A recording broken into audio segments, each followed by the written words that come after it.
Welcome to The Last Breakfast. Please enjoy the video. In this video, I will compare inositol vs Myo Inositol full comparison. Follow along to learn key differences and how to choose the right form for your goals.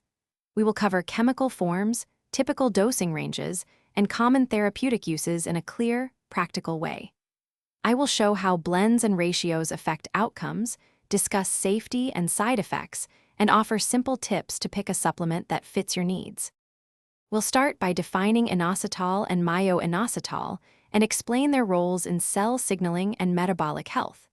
You'll learn typical sources, how the body converts between forms, and the common conditions studied with each compound. I will compare efficacy evidence, practical dosing scenarios, and examples of when to choose combined versus single-form supplements. The aim is clarity, so you can discuss options confidently with a healthcare provider and make informed decisions. If you're finding this helpful, please subscribe and like so I can make more clear supplement videos. Quick recommendation. Bento box make meal prep easy with these leak-proof containers, which pair surprisingly well with organized supplement routines as a small joke and real convenience. Check the description for the link and other deals to save time and stay stocked. Please, thanks for the support.